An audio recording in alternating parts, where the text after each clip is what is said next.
Hello, my name is Andrew North, Harcourt's Cooper & Co auctioneer. Delighted to be coming to you to present our auction buyer information session, or what I like to reference it as, how to win an auction.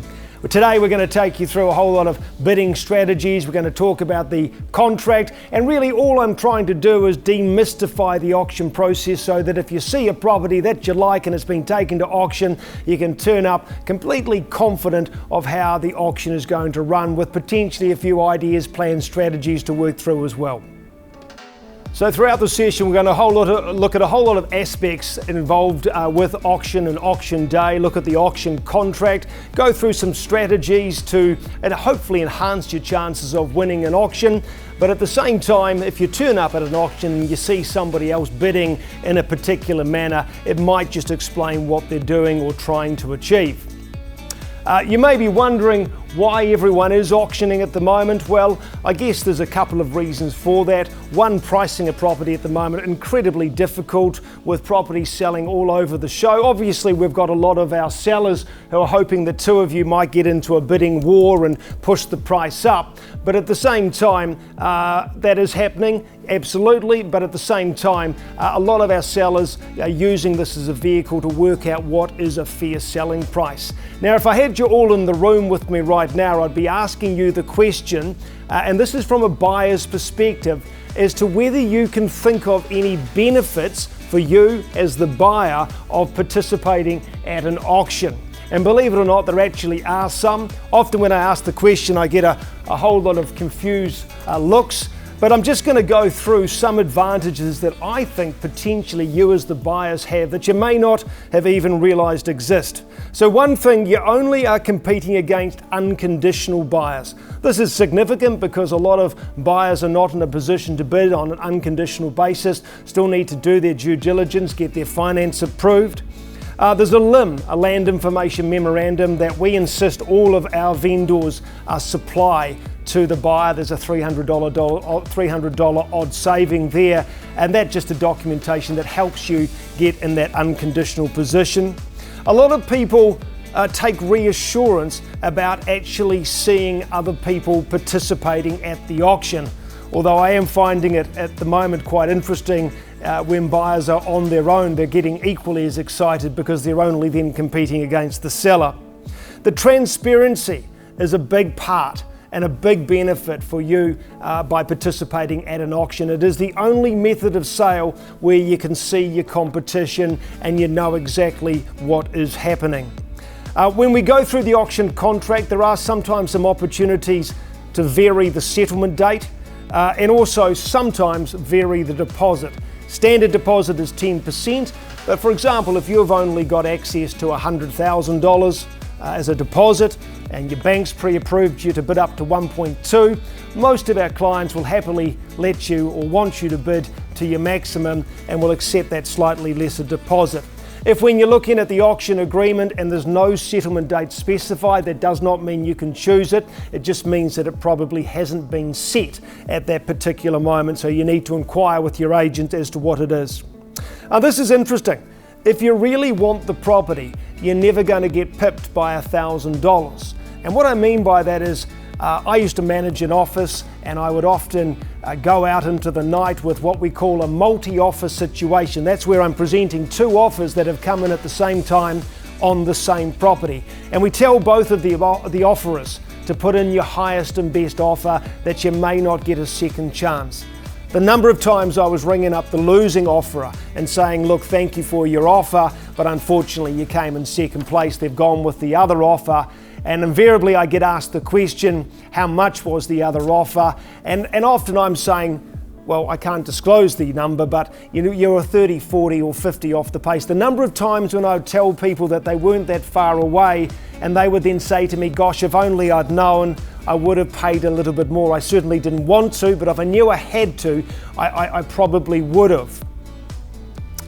The seller will always sell to you, subject, of course, to that reserve price. And again, this is interesting. Sometimes in that multi-offer situation, particularly when the offers are close, the owner will say to us, well, tell us about the buyers. And I have had situations where I've been saying to the owner, well, this offer's from a first home buyers. They've got a young child due in November. They're very excited. And this other offer is from an investor. Now, most of the time, not always, the vendors gravitate towards the scenario they like, the first home buyers. Of course, at an auction, whether you're a first home buyer, investor, whatever your situation, if we're over the reserve and on the market, we sell it to whoever is the highest bidder. Another big advantage for you as buyers is that the vendor, the seller, they also see the market played out. And it may come as absolutely no surprise to you that a lot of our sellers at the moment have got quite high expectations. If you play your role as the market and you show the market value, most of the time, not always, but a lot of the time our owners will adjust their expectation when they see where the value of their property actually sits based on your actions. Every buyer competes on the same terms. Vendor bidding is declared. There's no dummy bidders, no phantom bidders. I'll go into vendor bidding a little bit later. If you need some assistance, we can get an agent to help you, or indeed, if you've got a friend or family member who you want to bid on your behalf because they've done it before or whatever, you want to remove some of the emotion, you've got that ability to do so. Our sellers are usually motivated. They're not doing it for fun. They write us out a check. Well, they don't write us out checks anymore, but they give us some money to go and market their properties a bit more extensively than some of our other campaigns. So often our owners are motivated. Our best properties are often auctioned. I always feel sad when people say to me, we don't go to auctions, we don't like auctions. So basically they're saying they're prepared to transact with our least motivated and often our least best properties. Finally, I think if you see an auction play out, you know that you're paying fair market value. I don't remember much of my university days. I went to one paper on valuation, and all I remember the lecturer saying that the auction method of sale is regarded as the purest form of valuation. So there are potentially some benefits for you to consider.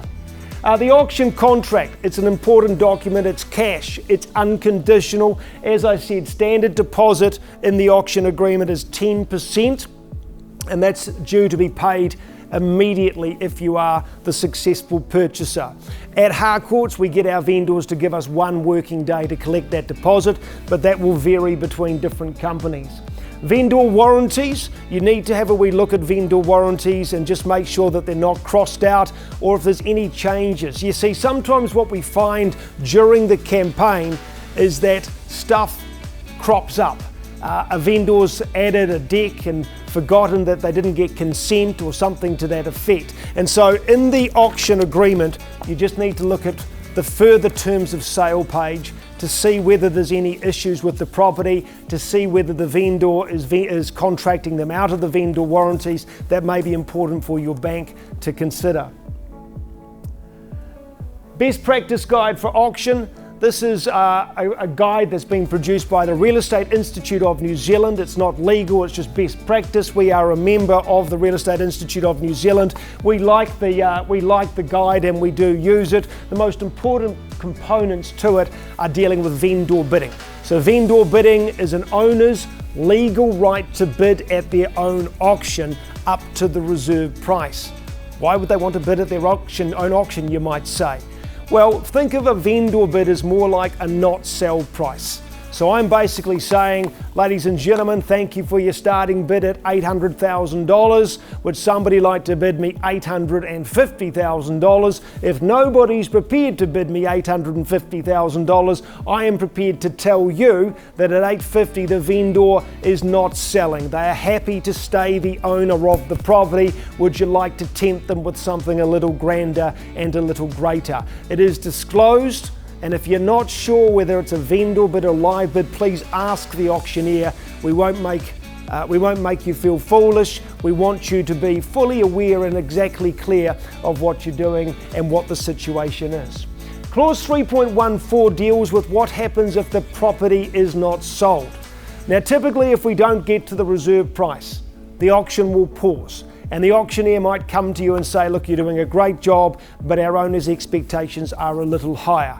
My job, or our auctioneer's job, is to get you up to a level whereby our owners are prepared to sell. Often that means our sellers having to come down as well. If I can achieve that, if I can get you up and get the owners to accept your number, Then we reopen the auction and we tell everyone that is now selling. If we can't achieve that, then the property is passed in. We cannot sell it. Now, a lot of people believe that the highest bidder at an auction has an automatic first right to negotiate or first right to see the reserve price. That is not correct unless our owners give us authority to offer you that first right. Now, clause 3.14 says that if the auctioneer is so instructed, they can announce to whoever is the highest bidder that they have the first right to see the reserve price. Okay, so we show you the reserve price. If you say, yes, I pay it, it is sold, we talk to nobody else. Okay, if you say, no, I don't like that reserve price, then your first right to buy is over and other parties can join the negotiation if indeed there are other parties. I hope that makes sense. So you've got to listen very carefully to what the auctioneer says is going to happen if the reserve price is not met. If we're not given authority to make that announcement, we will just basically say the property is passed in and we open it up to everyone. Bidding strategies. This is often what people want to talk about. And I say this, yours and other buyers, because you can turn up to an auction and if you see somebody bidding in a strange manner, this hopefully might enlighten or shed some light on the rationale behind their behaviour. So, bidding strategies. Starting the bidding can be quite a powerful strategy. Often when I ask for an opening bidder offer, everyone puts their head down, we have this awkward silence, nobody wants to go first. I remember calling an incredibly difficult auction many years ago. I had a reserve of $580,000, so yes, a few years ago. I had 10 registered bidders and I was going to start the bidding nice and low and get everyone in and build up some energy and momentum. What actually happened is I got a starting bid at $530,000. Okay, reserve 580, starting bid 530. You might think, wow, that sounds okay. The problem for me is I went from having 10 bidders to only 3. And the 3 bidders are looking at each other, wondering why nobody else is bidding. And we got to the 580, but gosh, it was hard and it was slow. And so the starting bidder basically eliminated all of not the bottom feeders, but the lower bidders that I was hoping to use to create better energy and momentum. Pre-auction offers, we're seeing a lot of them at the moment, and always I would say about 10% of our auctions get handled in this manner. The benefit of a pre-auction offer is that every week you give the agent to market the property, you give them an extra week to find another buyer. And potentially more competition for you. So going in nice and early can sometimes eliminate the competition. Obviously, if you are going in with an early offer, it needs to be an offer that the owners will go, wow, that's pretty good. So it does need to demonstrate and show some strength. If your offer is acceptable with Harcourts, what we do then is we call the auction forward. We start the auction at your acceptable offer, and this is where everyone then holds their breath. You hope nobody else bids, and of course our owners hope that somebody else will bid. It works about 50-50. Jumping the bidding. This is a strategy where the auctioneer is going in, let's say, $10,000 incrementals, and you want to show strength by going and doing something bigger, bolder and stronger, and maybe increasing the bid by 50 or 20 or 30. And all you're trying to do is show your competition that you've got plenty of money, plenty of strength, and try to scare them off. I've got lots of favourite auctions, but one that I watched this time, this was about 20 years ago, guess I'm getting old, 20 years ago in Christchurch, and there were 2 bidders, and they were both running different strategies. One was a young gentleman, I believe he was a developer, and he was jumping the bidding. The auctioneer was going along in $10,000 bids, and back 20 years it was sort of like $310,000, and he would go $330,000. And then there was this elderly lady, I remember her very, very well, and she stood about 2 meters away from the auctioneer. And every time the developer or the gentleman at the rear would bid, she would go as calm as you please, and another $250, please, Mr. Auctioneer. And he would go $370,000, and she would go, and another $250, please, Mr. Auctioneer. And this carried on for some time until eventually the lady won the auction. And a couple of interesting things there. She looked like she could go all day. She was incredibly calm. She was clearly the crowd favourite, and I think that's quite interesting. Nobody wants to beat the crowd favourite, and I have seen sometimes bidders give up because they know that they're not actually the favourite in the room. So she became the favourite. And of course, the other benefit of what she did is she only paid $250 more than the next highest bidder. Now, I just want to warn you, it's unlikely that I will accept a $250 bid from you with prices at the moment, but it's just an example of maybe another strategy to think about. The keenness about that is the calmness of her bidding. The double bid is where you increase your own bid. Gosh, why would I increase my own bid? Well, think about it like this. You're increasing your own bid, but you're also potentially taking away someone else's bid that if they bid it, you would then have to pay more. And so, again, the double bid works a little bit like this. I'm going along in $10,000 bids and you've got the bid at $490,000 and I'm trying to get another person to bid $500 and they're starting to slow and they're having conversations. If you think it's probable that they're going to make that $500,000 bid, you should actually bid it first. And you should go, Andrew or Mr. Auctioneer or Mrs. Auctioneer, I'll bid $500,000, and they go, hang on, that was my bid. Now see, if they had bid, and this is of course when the property's on the market, you would then have had to have gone $510,000, so you might save yourself some more money, potentially. Don't hesitate, like the lady that I referenced before. If you hesitate, the auctioneer will often explain and point that out to the crowd. Looks like they're hesitating over there, suggesting maybe running out of money.